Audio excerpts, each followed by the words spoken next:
பவன் கல்யாணும் விஜயும் பேசிட்டு இருந்தப்ப பக்கத்தில் உட்காந்து பக்கடத்தின மாதிரி இப்படி பேசினாரு, அதை சொன்னார், இதை சொன்னாருங்கிறாங்க. விஜய் வந்து இந்த கூட்டணி வேணாம், அந்த கூட்டணி வேணாம்லாம் போகலை.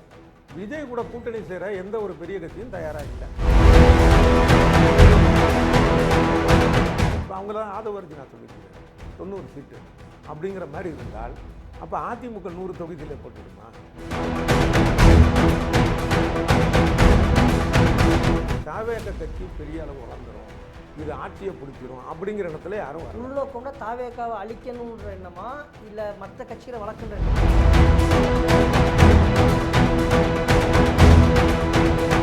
விஜய்க்கு கருணை கிடையாது, ரஜினிக்கு சொரணை கிடையாது. இதுதான் விஷயம்.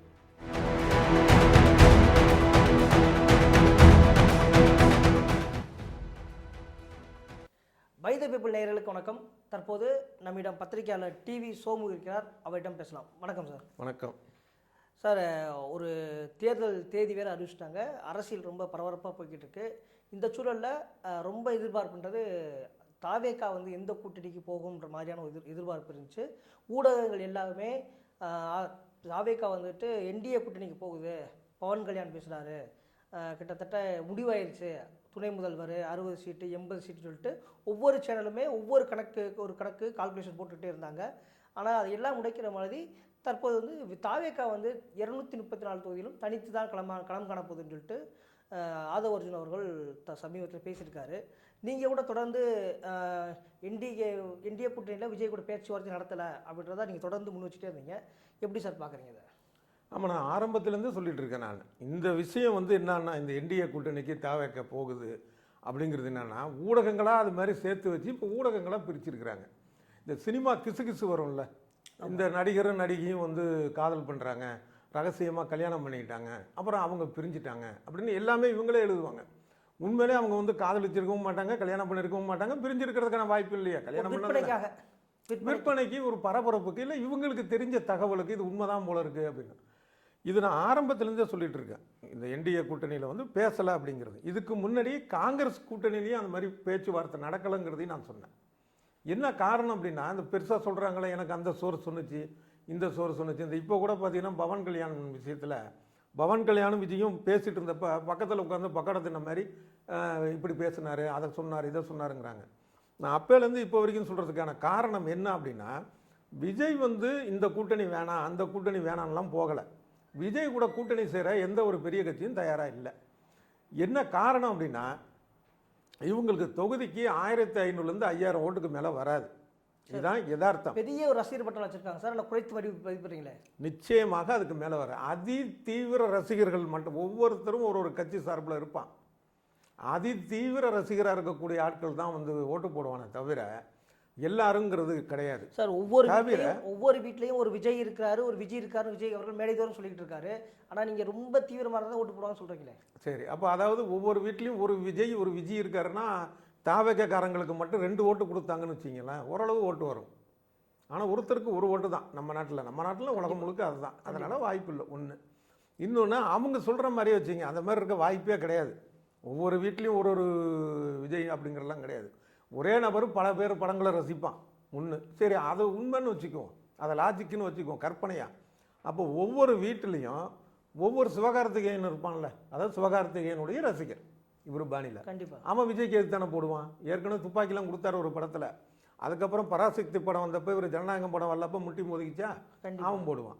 ஒவ்வொரு வீட்லேயும் ஒவ்வொரு கமல் இருப்பானா, அவன் எதிர்த்து தான் ஓட்டு போடுவான் விஜய். ஒவ்வொரு வீட்லையும் ஒரு ரஜினி இருப்பான், அவன் எதிர்த்து போடுவான். ஒவ்வொரு வீட்லையும் ஒரு அஜித் இருப்பான், அவன் எதிர்த்து போடுவான். அப்போ விஜய்க்கு வந்து அவங்க சொல்கிற கணக்குப்படியே 4 ஓட்டு வந்துச்சுன்னா எதிராக 40 ஓட்டு வருதா? அது எப்படி அது லாஜிக் ஆகும்?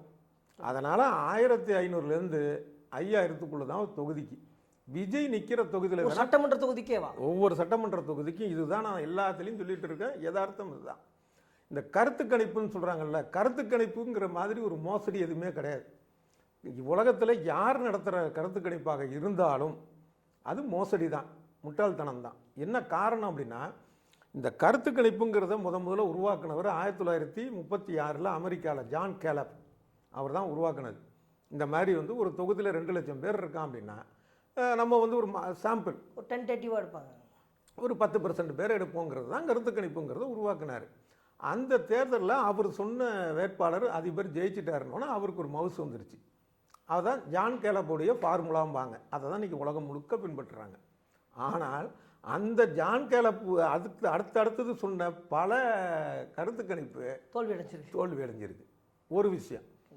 அடுத்தது என்னென்னா, இப்போ சமீபமாக பார்த்தீங்கனாலே தமிழ்நாட்டில், இந்தியாவில், உலக அளவில், பிரிட்டனில், அமெரிக்காவில் இல்லை சமீபம் ஒரு 10 வருடங்கள் கணக்கிலே பாருங்களேன், எத்தனையோ கருத்து கணிப்புகள் எல்லாரும் ஒன்று சொல்லுவாங்க. ஆனால் மாறிடுது. ட்ரம்ப் தோப்பாரு, நாங்கள் ஜெயிச்சார். இப்படி எத்தனையோ விஷயங்கள். இப்போ 2016 வந்து ஜெயலலிதா அதிமுக தோக்குன்னு சொல்லி தான் கருத்து கணிப்பு நிறையா வந்தது. ஆனால் அவங்க ஜெயிச்சாங்க. இது மாதிரி நிறையா சொல்லலாம். அதனால் இது வந்து கிடையாது. அடுத்தது பேசிக்காக ஒரு விஷயம் பாருங்கள். இப்போ நம்ம கருத்து கணிப்பு எடுக்கிறதுக்கு நம்ம போகிறோம், நீங்கள் நானுமே போகிறோம், ஒரு கிராமத்துக்கு போகிறோம், ஒரு 5 பேர் சேர்ந்து ஒரு நின்றுட்டுருக்காங்க, அவங்கள்ட்ட கேட்குறோம் இந்த மாதிரி இதுன்னு. அதில் 4 பேர் ஒரு கட்சியை சொல்கிறான்னு வச்சிங்களேன், 5ஆவது ஆளுக்கு அந்த கட்சி பிடிக்கலனா கூட அதே கட்சியை தான் சொல்லுவான். ஏன்னா சுற்றி இருக்கிற நண்பர்களோ இல்லை உறவினர்களோ இல்லை அந்த தெருக்காரங்களோ ஒரு கட்சியை சொல்கிறப்ப மைனாரிட்டியை நம்ம இதை சொல்லக்கூடாது. ஒன்று அச்சம், இல்லை ஒரு தயக்கம், இல்லை ஒரு வெட்கம், ஏதோ ஒன்று கிண்டல் பண்ணுவாங்கல்ல, நாங்களா அதுக்கு போடுறோம் சொல்லிடுவாங்க. அப்போ அது உண்மையாக இருக்க வாய்ப்பு இல்லை. ஒரு இது சரியாச்சா. அடுத்தது கருத்து கணிப்பில் ஒருத்தர் உண்மையாகவே இதுக்கு கட்சிக்கு ஓட்டு போட போகிறேன்னு சொல்லுவான். ஆனால் அதுக்கப்புறம் மனசு மாற வாய்ப்பு இருக்குல்ல, பல்வேறு காரணிகள் இருக்குது. இப்போ என்னென்னா, ஒரு பானை சோற்றுக்கு ஒரு சோறு பதம்ங்கிறது அக்ரணி பொருளுக்கு ஒத்து வரும். இப்போ ரத்தமும் சதையுமாக இருக்கக்கூடிய மனிதன், சிந்திக்கும் திறன் உள்ள மனிதனுக்கு அது ஒத்து வராது. ஏன்னா நமக்கு ஒரு செகண்டில் 100ல் 1 பங்கு கன நேரத்தில் கூட நமக்கு வந்து மூடு மாறும். நிச்சயமாக. இப்போ ரோட்டில் போயிட்டே இருக்கோம், வண்டியில் திடீர்னு ஞாபகம் வரும், இவரை மறந்துட்டோமே, பார்க்கணுமே, டக்குன்னு வண்டியை திருப்போம். நிச்சயமாக. அதில் விபத்துகளும் நடக்குது, இல்லைன்னு சொல்லவில்லை. ஆனால் அந்த என்ன மாற்றம்ங்கிறது உள்ளது. இதை வந்து நீ இதுதான் நீ பண்ணுவ, இவர் நாங்கள் எடுத்துட்டோம், ஒரு 2 லட்சம் பேர் இருக்கிற இடத்துல அங்கே 200 பேர் எடுத்துட்டோம், இவங்க தான் ஜெயிக்க போகிறாங்க. சரி, இப்போ உங்களுக்கு ஒரு கேள்வி வரும், சில சமயம் அது நடந்துருதுல்ல, கண்டிப்பாக அதுக்குன்னு வாய்ப்புகள் இருக்குது. அதுக்கான இல்லை, அதுக்கு என்ன காரணம் அப்படின்னா, இந்த கிராமத்தில் இருக்கிற ஆள்லாம் குறி சொல்லுவான்ல, கர்ப்பிணியை பார்த்துட்டு பிறந்தா பொம்பளை புள்ள, தப்புனா ஆம்பளை புள்ளம்மா. அப்போ ஏதோ ஒன்று நடந்துச்சு. ஆனால் புள்ள பொறுக்கிறதுக்கு காரணம் வந்து அப்பனும் ஆத்தாலும் தான். கண்டிப்பாக அவங்க உழைப்பு, அவங்க திறமை, அதை விட்டுருங்க. ஆனால் இங்கே ஜோசியக்காரன் என்ன சொல்கிறதுனா, தன்னை வந்து முன்னிறுத்திக்கிறது. அந்த மாதிரி தான் கருத்து கணிப்பு அப்படிங்கிறது. இதில் 2014 மிகப்பெரிய அளவில் வந்து ஸ்கேம் நடந்துச்சு. இதில் அதை வந்து நியூ எக்ஸ்பிரஸ் அப்படிங்கிற ஒரு இவங்க டிவி சேனல் கொண்டு வந்தாங்க. இந்த சி ஓட்டர்ஸ் எல்லாம் கூட அதில் வந்து சொல்லியிருந்தாங்க.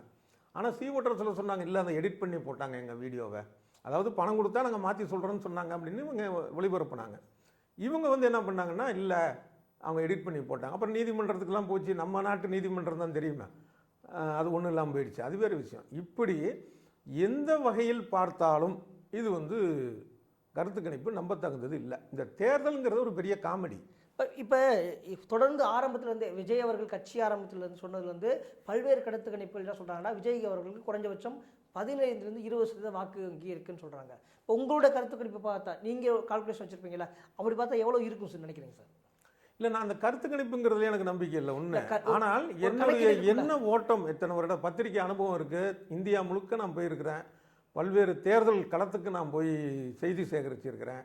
உதாரணமாக சொல்ல போனால், பல வருடங்களுக்கு முன்னால் இவங்க இந்த சோனியா காந்தி பெல்லாரியில் நின்னப்போ கூட நான் போய் செய்தி சேகரிச்சிருக்கேன். தமிழ்நாடு முழுக்க போயிருக்கிறேன். இந்த அனுபவத்தில் வச்சு பார்க்கும்போது எனக்கு தோன்றது என்னென்னா, நான் ஏற்கனவே சொன்னது மாதிரி விஜயோடைய அதிதீவிர ரசிகர்கள் வாக்களிப்பாங்க. அந்த வார்த்தை முக்கியம், அதிதீவிர ரசிகர்கள். விஜயோட ரசிகர்கள், விஜய் எனக்கு பிடிக்கும் அப்படின்னு சொல்கிற எல்லாரும் ஓட்டுக்கிறதுக்கு வாய்ப்பு இல்லை. இப்போ நம்ம சோசியல் மீடியாவில் பார்க்குறோம். ஒரு உதாரணத்துக்கு சொல்கிறேன், சில பொண்ணுங்க வந்து பேசுகிறாங்க, பொம்பளைங்க வந்து, விஜய் எங்களுக்கு அண்ணனாக இருக்கட்டும், என் புருஷனாக கூட தான் இருக்கட்டும், யாரும் வச்சிடலையா, 4 பொண்டாட்டி வைக்கலையா, இல்லை பொம்பளைங்க 4 புருஷன் வச்சுக்கலையா அப்படின்னு பேசுகிறத நம்ம மறுபடி ட்ரோல் பண்ணிப்பா. நமக்கு என்ன தோணுதுன்னா, நிறையா பேர் இப்படி இருக்காங்க போல இருக்குன்னு. அப்படி இல்லை. அது நல்லா கவனித்து பாருங்கள், சில முகம் தான் மறுபடியும் வந்துட்டு இருக்கும். அதாவது செய்தினா என்ன அப்படின்னா, ஒரு நாய் மனுஷனை கிடைச்சது செய்தி இல்லை, மனுஷன் நாயை கிடைச்சாதான் செய்தி. அப்படிங்கிறப்ப இதுங்க தலைகீழாக பேசுறதுங்களே, இதுங்க சமுதாயத்துக்கு எதிராக, இங்கே இருக்கிற நடைமுறைக்கு எதிராக.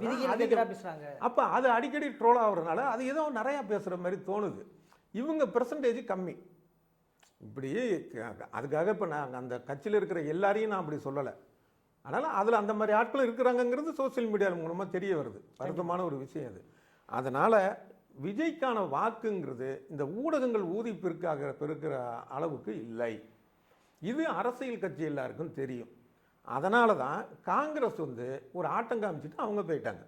இதை வச்சு திமுக ஆரம்பிச்சுக்கிட்டாங்க. ஆமாம், இதில் சிம்பிளான ஒரு விஷயம் புரியல பல பேருக்கு. என்னென்னா, இந்த விஜய் அப்படி இப்போ தான் இன்னொரு வார்த்தை வேறு கண்டுபிடிச்சாங்க, ஃபேக்டர்னு. அந்த விஜய்ங்கிற அந்த ஃபேக்டர் எல்லாத்தையும் காங்கிரஸ் அப்படி பண்ணியிருப்பாங்க. என்ன காரணம்னா, இந்த 2021 ஸ்டாலின் முதலமைச்சர் ஆனதுலேருந்து பல விஷயங்களில் வந்து தங்களுடைய கட்சியை வந்து அவர் உரிய மரியாதை தரலை அப்படிங்கிற ஆதங்கம் இருக்குது. கண்டிப்பாக. இப்போ உதாரணமாக பார்த்தீங்கன்னா, சிதம்பரத்தை டிஎம்கே எம்எல்ஏக்கள் சேர்ந்து தேர்ந்தெடுக்கிறாங்க. அந்த சிதம்பரம் தான் அப்படிங்கிறத திமுகவே முடிவு பண்ணிடுச்சு. நாங்கள் வந்து ஒரு எம்பி சீட்டு உங்களை இது பண்ண வைக்கிறோம், நீங்கள் வேட்பாளர் சொல்லுங்கன்னு எங்களை தானே கேட்டிருக்கணும் திமுக. அவங்க முடிவு பண்ணிட்டாங்க. அதே மாதிரி பீட்டர் அல்போன்ஸை முடிவு பண்ணிட்டு சிறுபான்மை நல வாரியத்துக்கு தலைவர் முடிவு பண்ணிட்டு அதுக்கப்புறம் லெட்டர் கட்சிகிட்ட வந்து கலந்து ஆலோசிக்கல. இப்போ ஈரோடு கிழக்கு வந்து நாங்கள் ஜெயிச்ச தொகுதி, அதை அவங்க வந்து பார்த்தீங்கன்னா அவங்க அறிவிச்சுட்டு அதுக்கப்புறம் எங்கள்கிட்ட லெட்டர் கேட்குறாங்க, நாங்களாக கொடுத்த மாதிரி. இப்படியான நிறையா அதோடைய வெளிப்பாடு தான். நாடாளுமன்ற தேர்தலில் அதை காட்ட முடியாது, ஏன்னா அது அவங்களுக்கு தேவை. சட்டமன்றங்கிறது ரெண்டாவது பட்சம். கண்டிப்பாக. அதனால் இப்போ காட்டியிருக்கிறாங்க ஒழிய விஜய் அப்படிங்கிறவரை வந்து அரசியலுக்கு வராமல் இருந்தாலும் இந்த விஷயத்தை காங்கிரஸ் செஞ்சுருக்கும். சார், இப்போ நீங்கள் சொன்னபோதும் கூட காங்கிரஸோ இல்லை என்டிஏ கூட்டணியோ வந்து தாவேகா கூட பேச்சுவார்த்தை நடத்தலன்னு சொல்கிறீங்க. சிடி நிர்மல்குமாரும் நாங்கள் யார் கூட பேச்சுவார்த்தை நடத்தலன்னு சொல்கிறாரு. ஆனால் ஆதவர்ஜுன் அவர்கள் எங்ககிட்ட 90 சீட்டு பேசுனாங்க, நீங்கள் 90 சீட்டு, நாங்கள் 90 சீட்டு, நீங்கள் 2 வருஷம் முதலமைச்சர், நாங்கள் 2 வருஷம் முதலமைச்சர், இப்படியெல்லாம் பேரம் பேசுனாங்க. இந்த பேரத்துக்கெல்லாம் அப்பாற்பட்டு மக்கள் தான் முக்கியம், ஒரு மக்களோட நன்மைக்காக தனித்து வர்றேன்னு சொல்லிட்டு விஜய் வர்றதா பேசுகிறாரு. ரைட், அது பேசுவோம். இப்போ இந்த காங்கிரஸ் ஏன் வரலங்கிறது சொன்னால, அதே மாதிரி பிஜேபி ஏன் வரலங்கிறத சொல்கிறேன். என்னென்னா, ஏன் அது பொய்யா பரப்பி விட்டாங்கங்கிறத சொல்கிறேன். இது எல்லாம் வந்து என்னுடைய யூகம் தான். ஆனால் யூகம் கரெக்டாக இருக்குங்கிறதுனால அதை சொல்கிறேன். நான் ஏற்கனவே ஒரு வாக்கு சதவீதம் கம்மி, யார் தாவேக்கா விஜய்க்கு கம்மி. அதில் கரூர் பலியில் கொஞ்சம் காலியாச்சு.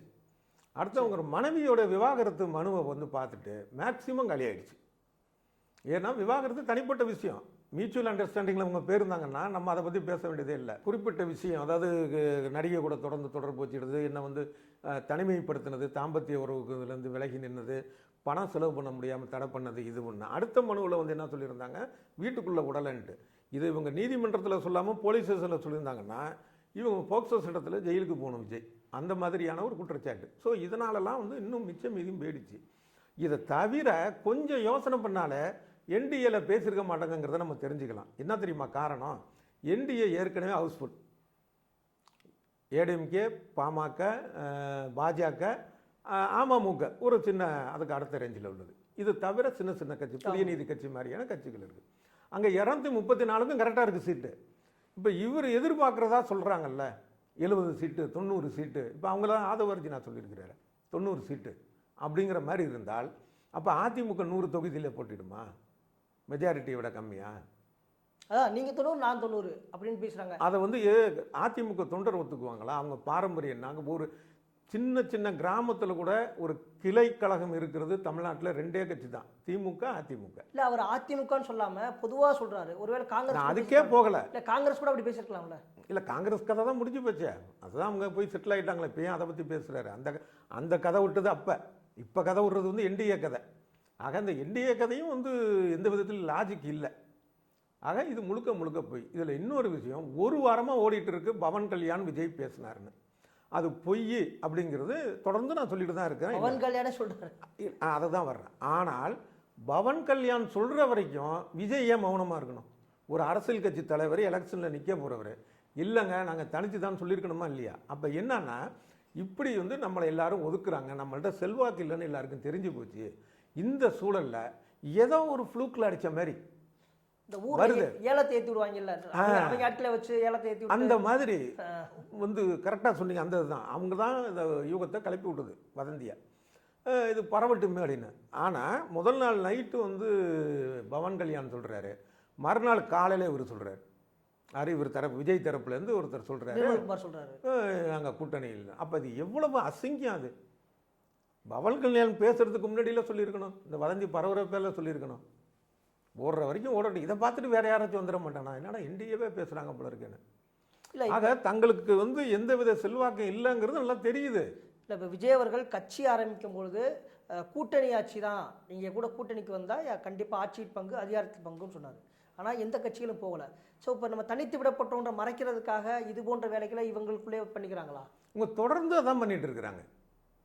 விஜயோடைய விஷயங்கள் எல்லாம் பார்த்தா ஒரு கட்சி எப்படி நடக்கக்கூடாது அப்படிங்கிறதுக்கான இதை வந்து ஒரு பொலிட்டிக்கல் சயின்ஸில் ஒரு பாடமாக வைக்கலாம். தமாக ஒரு கூட்டம் எப்படி நடத்தக்கூடாது, ஒரு பேச்சு எப்படி பேசக்கூடாது, ஒரு தொண்டர்கள் எப்படி நடந்துக்கக்கூடாது, ஒரு அறிக்கை எப்படி விடக்கூடாது, ஒரு கூட்டத்துக்கு எந்த நேரத்தில் போகக்கூடாது, எந்த நேரத்தில் வரக்கூடாது, இது கூடாது கூடாது கூடாதுன்னு தனியாக ஒரு நான் டீடைல் புக்கு மாதிரி தனியாக போட்டு பொலிட்டிக்கல் சயின்ஸுக்கு பாடமாக வைக்கலாம். அந்த அளவுக்கு இருக்குது. அதாவது கட்சியை பதிவு பண்ணியிருக்கிறாங்க. இன்னும் கட்சியை துவங்கவும் இல்லை, கட்சி நடத்தவும் இல்லை. இவங்க நடத்துறது கட்சியும் கிடையாது. அந்த இதில் நம்பி எப்படி பெரிய கட்சி வருவான்? இல்லை சார், பல்வேறு அரசியல் தலைவர்கள் போயிருக்காங்க. இப்படியான ஒரு குற்றச்சாட்டு ரொம்ப அநியாயமாக இருக்க மாதிரி தெரியுது சார். இல்லை இப்போ செங்கோட்டையன் போன்ற மூத்த தலைவர்கள் போயிருக்காங்க, பல்வேறு கட்சிகள் வந்திருக்காங்க, ஐஆர்எஸ் ஆஃபீஸர் இருக்காரு. ஸோ இப்படிலாம் இருக்கும்பொழுது நீங்கள் வந்து சும்மா ஒரு மேம்போக்காக பேசுகிறது எப்படி சார் ஏற்றுக்க முடியும்? இப்போ செங்கோட்டையனாக இருக்கட்டும், கூப்ப கிருஷ்ணனாக இருக்கட்டும், அவங்கள தான் சொல்கிறீங்க. அரசியல் ரஜியில் வந்து கொஞ்சம் பிரபலம் போனது அந்த 2 பேர் தான். நிறைய பேர் இருக்காங்க. இந்த 3 பேரும் அவங்கவுங்க இருந்த கட்சியில் கோல வச்சுட்டு இருந்தாங்களா? செங்கோட்டையன் கண்டிப்பாக இல்லையா சார்? செங்கோட்டையன் எந்த லெவலில் இருந்தார்? தாக்கு பிடிக்க முடியாத தடவை இருந்தார். அங்கே தொடர்ந்து அவர்கிட்ட இருக்கக்கூடிய அதிகாரத்தை பறிக்கும்படியான ஒரு சூழல் தாங்க நிலவுச்சு. இபிஎஸ் வந்து அவரை செயல்படவே விடலை, குமுறிக்கிட்டு இருந்தார். இது தெரிஞ்ச விஷயம் தானே எல்லாருக்கும். ஆக ஒரு இடத்துல வந்து இருந்து போகிறாங்கன்னா அங்கே செல்வாக்காக இருந்துட்டு இல்லை அடுத்த கட்டத்துக்கு போகணும்னு போனால் பரவாயில்ல. ஆனால் ஊடகங்கள் செங்கோட்டையன் போயிட்டாருன்ற மாதிரியான ஒரு பரப்புரைகள் எல்லாம் படிச்சேன் சார். அவருக்கு ஒரு முக்கியத்துவம் கொடுத்தது. அதாவது ஒரு காலத்தில் ஒரு 25 வருஷம் முன்னாடிலாம் பார்த்தீங்கன்னா மீடியாலேயே சொல்லிட்டாங்க ஏன் அப்படின்னு. இப்போ வந்து என்னென்னா மீடியாவில் தான் சொல்லியிருக்கான் அப்படின்னு. அதனால் மீடியாவில் சொல்லிட்டாங்கங்கிறது ஒரு முக்கியத்துவம் இல்லாத அளவுக்கு மீடியாக்களே ஆக்கிருச்சு. இப்போ செங்கோட்டையனே அப்படிங்கிற அளவுக்குலாம் இல்லையே.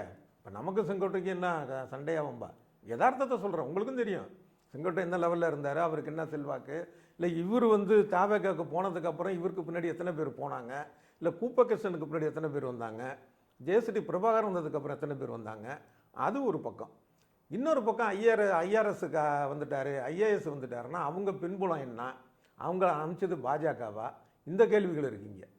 ஆக மொத்தம் இங்கே வந்தது அப்படிங்கிற ஆட்களில் ஆதவர்ஜினா உட்பட எல்லோருக்கும் ஒரு உள்நோக்கம் இருக்கக்கூடிய ஒரு சூழல் இருக்கே தவிர இந்த தாவேக கட்சி பெரிய அளவு வளர்ந்துடும், இது ஆட்சியை பிடிச்சிரும் அப்படிங்கிற இடத்துல யாரும் வரல. உள்நோக்கம்னா தாவேக்காவை அழிக்கணுன்ற எண்ணமா இல்லை மற்ற கட்சியில் வளர்க்குன்ற எண்ணமா?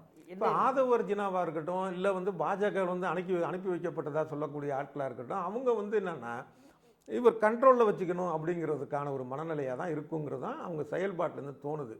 மற்றவர்கள் வேற போக்கிடம் இல்லை, அதுதான் காரணம். வேற என்ன காரணம்? இப்போ ஆதவர்ஜினா எடுத்துக்கிட்டிங்கன்னா அவர் வந்து ஸ்பாயில் பண்ணிட்டு தான் இருக்கிறார் தாவேக்காவை தொடர்ந்து. கண்டிப்பாக இப்போ சமீபத்தில் விட ரஜினி அவர்களை வந்துட்டு பேசினாரு, பேச்சு கூட அதையும் பேசுவோம். அதுக்கு முன்னாடியும் உங்களுக்கும் தெரியும், அதாவது சகப்பு கலர் வண்ணெல்லாம் போட்டுக்கிட்டு ஓட்டு போட போய் ஜெயிக்க வச்சாருங்கிறது, கருப்பு இருக்குது. அப்புறம் வந்து நேபாளம் இலங்கை மாதிரிங்க ஒரு பெரிய புரட்சி வரும்னு சொல்லி அப்புறம் அதுக்கு வந்து சிக்கலானது. பிசிகாவில் யாருமே கிடையாது, பிசிகாவில் யாரும் இல்லை, இப்படி தொடர்ந்து பேசிதான் பண்ணாரு. இப்போ ரஜினியை வந்து திமுக மிரட்டி தான் பின்வாங்க வச்சுச்சு. அப்போ இதுக்கு பின்னாடியும் பிஜேபி இருக்கும்போது தான் நம்ம நினைக்க வேண்டியதாக இருக்குது. ஏன்னா மார்ட்டினுடைய அதை மருமகன் இவர், மார்ட்டின் மீதான குற்றச்சாட்டுகள் வந்து 10,000 கோடி அளவுக்கான விஷயங்கள் சிபிஐயில் அது வருமான வரித்துறையில் இப்படி இருக்குது, தொடர்ந்த இடி இந்த மாதிரி இருக்குது. அதில் இவர் வீட்டில் கூட 2024 தொடர்ந்து பண்ணாங்க. அப்போ இவர் என்ன சொன்னார், இல்லை நான் அங்கேருந்தெல்லாம் முதலே விலகிட்டேன் அப்படின்னு. அப்போ ஏற்கனவே அந்த தொழில் பண்ணிட்டு இருந்திருக்கிறாரு. அப்போ நடந்த ஃப்ராடுகளுக்கு இவரும் பொறுப்புங்கிறத இவரே வாக்குமூலமாக கொடுக்குறாருங்கிற ஒரு விஷயம். கண்டிப்பாக. அப்போ எந்த கட்சி மத்தியில் ஆட்சி இருந்தாலும் அவங்களுக்கு சப்போர்ட்டாக இருக்க வேண்டிய கட்டாயம் இருக்குது. அப்போ மத்தியில் இருக்கிற பிஜேபி சொல்லியிருக்கு, நீ விஜய் கூட இரு, ஒருவேளை ரஜினி சார்பாக ஏதாச்சும் ஓட்டு கேட்டு வந்துடும் போல இருக்கு, அது கெடுக்கிறதுக்கு இந்த ஒரு வேலையை பாரு சார். இப்போ ஆனால் ஆதவர்ஜினாவில் இதை சொல்லிக்கிறேன் ஒரு விஷயம், இப்படி பிஜேபி சொல்லியிருக்கலாம், அதுக்குன்னு ரஜினியை பேரை சொல்லி ஓட்டெல்லாம் தமிழ்நாட்டில் இருக்குன்னு நான் நம்பலை. இப்படி நடந்திருக்கலாம்னு சொல்கிறேன், அவ்வளோதான். மற்றபடி ரஜினி சொன்னார், ரஜினி வீட்டில் உள்ளவங்கள அதுக்கு கட்சிக்கு ஓட்ட போடுவாங்களான்னு தெரியாது. இல்லை ஆதவர்ஜினாவை வந்து திமுகவுடைய ஸ்லீப்பர் செல்லு, திமுகவுக்காக செயல்படுறாருன்னு சொல்லிக்கிட்டு இருக்காங்க. ஆனால் நீங்கள் பாஜகவினுடைய ஆதரவில் இருக்காருன்னு சொல்கிறீங்களே. இப்போ ஸ்லீப்பர் செல் தான் வந்து முட்டாள் முதலமைச்சருங்கிறாரா? அதாவது என்னதான் ஸ்லீப்பர் செல்லியா நீ என் ஸ்லீப்பர் செல்லுங்கிறது வெளியில் தெரியக்கூடாது, அதனால் என்ன திட்டு அப்படின்னு சொல்கிறாங்களே வச்சுக்குவோம் சினிமா பாணியில். அதுக்குன்னு முட்டாள் முதலமைச்சர்னு சொல்லுவாரா? அப்போ தான் நம்புவாங்க எல்லாரும். அல்ல, அதை தான் சொல்கிறேன், அதுக்கான எல்லை இருக்குல்ல. தவிர இவன் மார்ட்டின் ஆதவர்ஜனுடைய பிடி எல்லாமே மத்திய அரசுகிட்ட இருக்குது. இப்போ வருமான வரித்துறையாக இருக்கட்டும், சிபிஐயாக இருக்கட்டும், இடியாக இருக்கட்டும், எதுவும் ஸ்டேட் கவர்மெண்ட் கிடையாது, எல்லாம் சென்ட்ரல் கவர்மெண்ட்டு.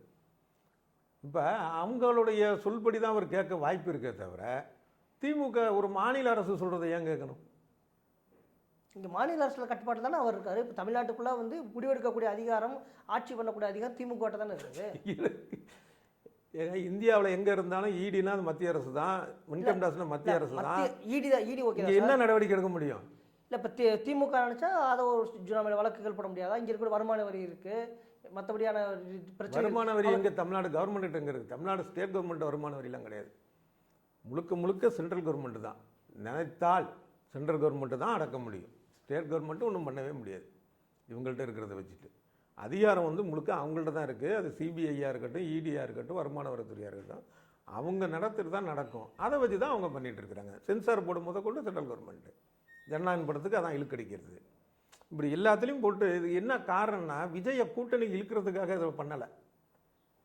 விஜய் வந்து தனியாக நிற்கணும், அவர் பிஜேபியை லைட்டாக அப்படி திட்டினாலும் திட்டிக்கலாம், திமுக ஓட்டை பிரிக்கணும், அவ்வளோதான். யாருக்கு லாபம் இதனால்? அதாவது இது பிஜேபிக்கு லாபமாக ஆகும்னு அவங்க நினைக்கிறாங்க. ஆனால் யதார்த்தத்தை பாருங்கள், இவர் பிஜேபி திட்ட பயந்துக்கிட்டு ஒன்று ரெண்டு தான் சொல்லுவார், கொள்கை எதிரியும்பார், லைட்டர் வர. அதிகமாக திட்டுறது வந்து தனிப்பட்ட வெஞ்சன்ஸ் வேறு இருக்குது, திட்டுறது திமுகவை.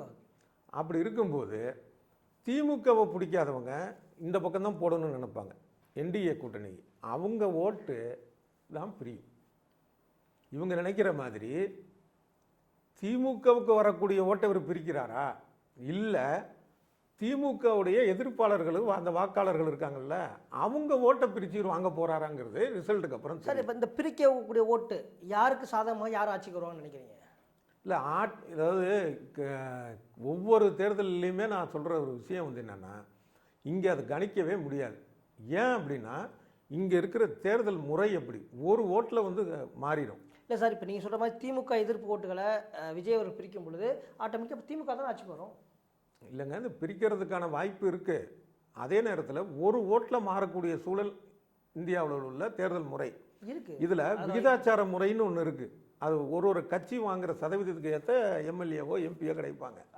அதில் வந்து நீங்கள் வந்து ஓரளவு யூகிக்கலாம் மக்களுடைய மனப்போக்கு இருக்குது, இது மாதிரி இருக்குன்னு. இதில் வந்து என்னென்னா ஒரு ஓட்டிலே மாறும். சில சமயங்களில் வந்து இப்போ கடந்த 2021 பார்த்தீங்கன்னா, இப்போ திமுக வாங்கின வாக்கு சதவிகிதம் அதிமுக வாங்கின வாக்கு சதவீதம் பார்த்தீங்கன்னா, திமுகவுடைய சதவீதத்தை வச்சுக்கிட்டு பார்த்தோம்னா அதிமுக 95 சீட்டில் ஜெயிச்சிருக்கணும். இல்லை அதான் சார், இப்போ ஜெயிச்சது 75. இப்போ நீங்கள் ஒரு மூத்த உடவியலாளர், இவங்க வந்து திமுக எதிர்ப்பு இல்லை நெக் ஆஃப் மூவ்மெண்ட்டு தான். இல்லை அதிமுக திமுக ரெண்டுக்குமே வந்து கடு போட்டி இருக்குன்றீங்க. நெக் ஆஃப் மூவ்மெண்ட்டு தவிர இவருடைய அந்த வாக்கு அந்த தொகுதிக்கு வாங்கக்கூடிய 1500லேருந்து 5000 ஓட்டு அது யாரை பாதிக்குங்கிறது நம்ம ரிசல்ட்டுக்கு அப்புறம் தான் தெரியும். இப்படியே உட்காந்து நம்ம யூகம் பண்ணுறது அப்படிங்கிறது உங்களுடைய அனுமானத்தைப்படி யாருக்கு சாதகமாக இருக்கும் யாருக்கு பாதகமாக இருக்கும்? இல்லை அதை சொல்ல முடியாது இப்போ. ஏன்னா நம்ம ஏதோ ஒன்று சுவாரஸ்யத்துக்காக சொல்கிறோம் அப்படிங்கிற மாதிரி இருக்கக்கூடாது. அது உண்மையாகவே சொல்ல முடியாது. இவர் வந்து இந்த பக்கமும் பாதிக்கலாம், அந்த பக்கமும் பாதிக்கலாம். அது எதுங்கிறது ரிசல்ட்டு தான் சொல்லணும். நம்ம அதை வச்சு தான் நம்ம முடிவு பண்ணி அதுக்கு அடுத்தது இவர் யாரோட இது பண்ணார், யாருடைய பாதிச்சாருன்னு நம்ம சொல்லாமே தவிர, இந்த விதத்தில் இன்றைக்கான ஒரு அரசியல் சூழல் பார்த்தா நெக் ஆஃப் மூவ்மெண்ட்டாக தான் இருக்குது. இன்னும் வந்து கூட்டணி ரெண்டு சைடுமே முழுமையாக முடிவு அடையலை, சீட்டு முடிவடையலை. இருந்தாலும் போட்டி அப்படின்னு பார்த்தீங்கன்னா கடுமையான போட்டி அப்படிங்கிற மாதிரி தான் இருக்க தவிர, போன தடவை 3% தானே திமுக தனியாக வாங்கின வாக்குகளும் அதிமுக தனியாக வாங்கின வாக்குகளுக்கு இடையில வித்தியாசம் 3% தான். அதே மாதிரி திமுக கூட்டணி அதிமுக கூட்டணி வித்தியாசம் 5% தான். ஸோ அதுவே நெக் ஆஃப் மூவ்மெண்ட் தான். இங்கே இருக்கிற தேர்தல் முறையினாலே திமுக அதிக சீட்டு வாங்கிடுச்சு. ஸோ அந்த மாதிரி வந்து அதிமுக வாங்கலாம், இல்லை திமுக வாங்கலாம், அது போகலாம். இப்போ உங்களுக்கு சுருக்கமாக ஒரு விஷயம் சொல்கிறது என்னென்னா, ஒரு 3 தொகுதி நம்ம எடுத்துக்குவோம். உதாரணமாக ஒரு 3 தொகுதி வச்சுங்க.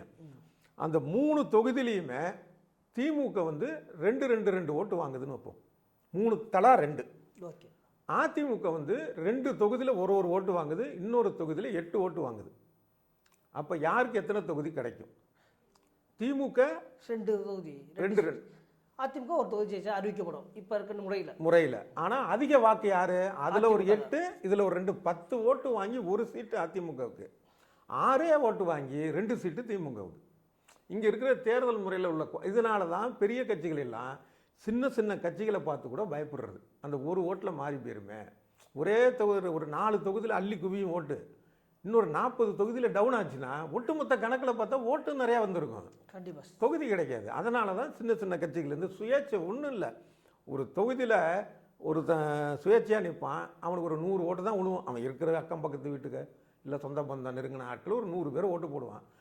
ஆனால் அதை தெரிஞ்சு உடனே அந்த வேட்பாளர் என்ன செய்வான், அந்த ஏரியா கிளை செயலாளர்கிட்ட சொல்லி தான் கட்சியை சேர்ந்தவனை சொல்லி, யோ அவன்கிட்ட போய் பேசு, ஏதாவது வாபஸ் ஆகும், ஏதாச்சும் காசு கீசு கேட்டால் கொடுத்துருவோம், வாபஸ் வாங்கிடுவோம். ஏன்னா அந்த 100 ஓட்டு முக்கியம். அந்த 100 ஓட்டு வாங்கக்கூடிய ஆள்கிட்ட எப்படி பேசுகிறாங்களோ அதே மாதிரி தான் தொகுதிக்கு 1500 5000 ஓட்டு வாங்கக்கூடிய விஜய்கிட்ட பேசியிருப்பாங்க. பேசியிருந்தால் அவ்வளவுதான். இப்போ எடப்பாடி பழனிசாமி சொன்னார்ல, இந்த கொடியாட்டுறாங்க நம்ம தான் வெற்றினது என்னன்னா, விஜய்க்கு சீட்டை அள்ளி தர்றதுக்கு இல்லை, விஜய் வரட்டும் ஒரு 1500 5000 ஓட்டு வரைக்கும் வாங்கினாரா நம்ம கூட்டணிக்கு வரட்டும் ஒரு 10 சீட்டை கொடுப்போம், அந்த எண்ணம் தான் கண்டிப்பாக விஜயோட லெவல். அதான் இப்போ ஆதவ் அர்ஜுன் அவர்கள் தொடர்ந்து சர்ச்சைக்குரிய வகையிலே பேசிகிட்டே இருக்காரு. சமீபத்தில் ஏற்கனவே சொன்ன மாதிரி ரஜினிகாந்த் அவர்களை வந்துட்டு விமர்சிக்கிற மாதிரியான ஒரு பேச்சு, அது தொடர்ந்து மன்னிப்பும் கேட்டிருக்காரு. அவர் தொடர்ந்து அவர் எல்லா விஷயத்தையும் பேச்சுட்டு மன்னிப்பு கேட்குறாரு. அதுக்கு ரஜினிகாந்த் அவர்கள் வந்து ஒரு எதிர்வினையாற்றிருக்காரு. காலம் காத்திருந்து பதில் சொல்லும் அப்படின்ற மாதிரி சொல்லியிருக்காரு. இந்த இதை எப்படி பார்க்குறீங்க நீங்கள்? அதாவது ஏதோ ஒரு படத்தில் காமெடி வரும், இதை இட்லின்னு சொன்னால் சட்னி கூட நம்பாது அப்படின்னு. அது மாதிரி இதை எதிர்வினைன்னு சொன்னால் ரஜினியே நம்ப மாட்டார். இது எதிர்வினையாது. இப்போ நமக்கெல்லாம் என்னென்னா, ஒருத்தருக்கு ஏதோ ஒரு சின்ன ஒரு முள் காலில் பட்ட அளவு ஒரு குண்டு சிலப்பட்டு டக்குன்னு சொரணை வரும், டக்குன்னு தள்ளி விடுவோம். இவர் சொன்னது 12ஆம் தேதி, இவர் அறிக்கை விட்டது யார்? ரஜினி அறிக்கை விட்டது 17ஆம் தேதி. அது அந்த அறிக்கையில் ஆதவ் அர்ஜுனாவை கண்டிக்கலை, கண்டித்தவர்களுக்கு நன்றி சொல்லியிருக்கிறாரு. கண்டிப்பாக உலகத்திலே இப்படி ஒரு அறிக்கையை பார்க்க முடியாது. ஆமாம், எடப்பாடி எனக்காக வந்து அவரை எனக்காக வந்து அவரை திட்டு திட்டினீங்கல்ல, எனக்காக வந்து அவரை அடிச்சிங்கல்ல, ஆனால் நான் வர மாட்டேன், விழிஞ்சிருப்பேன். நான் அடிக்க மாட்டேன், நீங்கள் அடிச்சுக்கோங்க. அது இன்னொன்று என்னென்னா, இவர் சினிமா டைலாக்லாம் பேசுகிறாரு, இது பண்ணுறாரு, ஆம்பளாடா அது இதுங்கிறாரு. அது எல்லாரும் ஒன்று தான், ஆணும் பெண்ணெல்லாம் ஒன்று தான். நம்ம அதுக்குள்ளே போல குறைஞ்சபட்சம் நமக்கு ஒரு வந்து கெடுதல் செய்கிறான் அப்படின்னா அவனுக்கு நம்ம தான் செய்யணும். ஏதோ ஒருத்தன் யாரோ செய்வான், அதுக்கப்புறம் நம்ம அதுக்கு சொந்தம் கொண்டாடிக்கலாம். அன்றைக்கி என்ன டார்ச்சர் கொடுத்தில்ல, அதனால தான் உனக்கு இந்த கெடுதல் வந்துன்னு சொல்கிறது. அது என்ன கேவலமான ஒரு மனநிலை. இவர் தான் சித்தர், ஆன்மீக அரசியல். இது எவ்வளோ கேவலம். அது கேட்டால் இவ்வளோ ரசிகர் இருக்கிறாங்க, இவ்வளோ பெரிய வருஷமாக சினிமாவில் இருக்கிறாரு, அதை கண்டிக்கணுமா இல்லையா? தவிர ஆதவ் அர்ஜுனா சொன்னதை விஜய் இது வரைக்கும் மறக்கவே இல்லை. இல்லை, விஜய் வந்து மறைமுகமாக அவர் திட்டிருக்காரு, அதனால தான் மன்னிப்பு கேட்டிருக்காருன்னு சொல்லப்படுது சார். ஆதவ் அர்ஜுனா அவர்களை கண்டிச்சு என்ன கட்சிங்க தேவை? அப்போ ஓட்டு வாங்குறது மறைமுகம் வாங்கி ஒளியட்டுங்கிறேன். தொகுதிக்கு வேட்பாளரே நிறுத்த வேணாம், மறைமுகமாகவே நாங்கள் ஓட்டு வாங்கிட்டோம், மறைமுகமாகவே நாங்கள் சிஎம் ஆகிட்டோன்னு சொல்லிகிட்டே இருங்க. இருக்கிற மென்டலோட இன்னும் கொஞ்சம் ஆகிட்டு போயிட்டே இருக்கு. கற்பனை உலகத்திலே வாழ்ந்து அது என்ன அது இது மறைமுகமாக சொன்னார். இதில் வந்து என்னென்னா, விஜய் மேலே வந்து 50% தப்புனா, மறைமுகமாக அவர் சொன்னார்ன்னு சொல்லிகிட்டு இருக்க ஊடகம் மேலே 50% தப்பு. ஏன் சொல்லலைன்னு தான் நம்ம கேட்கணும். ஏன் அதை தான் ஊடகத்தோடைய வேலை. மறைமுகமாக கண்டிச்சாரான்னு விஜய் பக்கத்தில் உட்காந்து பார்த்தீங்களா? அவன் தெரு பக்கமே விட மாட்டான், அவங்கள கேட்டை தாண்டி போக முடியாது. இவர் வந்து ஃபோன் பண்ணி ஆதவ் ஏன் ரஜினி அப்படி பேசுகிறீங்க, மன்னிப்பு கேளுங்க அப்படின்னு இவர் சொன்ன மாதிரியும் பக்கத்தில் இருந்து கேட்ட மாதிரியும் அவர் சொன்னாராங்கிறலாம் என்ன மனநிலை இது? அதுக்கு இன்னொரு இதுன்னு ஒரு கட்சியோட தலைவங்கிறது வெளிப்படையாக அவர் அறிக்கை விட்டுருங்க, நான் வந்ததுக்காக வருத்தப்படுறேன். அதான ஒரு கட்சி தலைவர் செய்யக்கூடிய ஒரு பண்பாடு. ஆனால் விஜய் கிட்ட அந்த மாதிரி மனநிலையே கிடையாது. ரஜினிகிட்டே அந்த மனநிலை இருக்கா? ஃபஸ்ட்டு இப்போ ஒரு அறிக்கை நீங்கள் சொன்ன மாதிரி ஒரு எதிர்வினையாற்றணும், கண்டன அறிக்கைனா கொஞ்சம் காட்டமாக தான் இருக்கணும். ஒருத்தர்டா அவருடைய கிரெடிபிலிட்டியே கேள்விக்குறி ஆக்கியிருக்காரு. ஒன்று அதை வந்து இது இன்னொரு பக்கம் பார்த்தீங்கன்னா, இவர் வந்து நமக்கு டக்குன்னு ஒரு சொரணை தட்டுற மாதிரியான ஒரு விஷயம் வந்து ரஜினிக்கு இல்லை. ஒருவேளை அவர் ஒரு பெரிய ஆன்மீகவாதி, அதனால அந்த ஆன்மீக அரசியலாக கூட இருக்கலாம், எனக்கு தெரியல. எனக்கெல்லாம் அந்த பக்குவம் கிடையாது. பொதுவாக நடிகர்களுக்கே உண்டான மனநிலையாது தெரியல, சேஃப் ஜோன்குள்ளே இருக்கின்ற மாதிரி. அது ஒரு பக்கம். இன்னொரு பக்கம் விஜயை பார்த்தீங்கன்னா, இது மட்டும் இல்லை, ஏற்கனவே வந்து சூப்பர் ஸ்டார், இவர் தான் நம்ம சூப்பர் ஸ்டார்னு விஜயை வந்து இது ஒரு படத்து விழாவில் அந்த படத்தோட தயாரிப்பாளர் சொன்னார். அப்பயும் அப்படி தான் கம்முன்னு இருந்தார். இப்போ சூப்பர் ஸ்டாருங்கிறது ஒன்றும் படித்து வாங்குற பட்டம் கிடையாது, அது நிரந்தரம் கிடையாது, அது வேறு விஷயம். இருந்தாலும் இவர் சீனியர் அப்படிங்கிறப்போ உடனே இல்லை அப்படின்னு சொல்லாதீங்க, சீனியர் இருக்கிறார் ஒரு வார்த்தை. ஏன்னா விஜயோடைய அப்பா ரஜினியை வச்சு படம் எடுத்து வெற்றி பெற்ற நான் சுகம மனிதன் உண்டு இல்லை? கண்டிப்பாக. அப்போ விஜய் என்ன பள்ளியில் படிச்சுட்டு இருப்பாரா? அப்போ வந்து சொல்லியிருக்கலாம்ல, சீனியர் இத்தனை வருஷம் சினிமாவில் இருக்கிறாரு, சொல்லியிருக்கலாம்ல.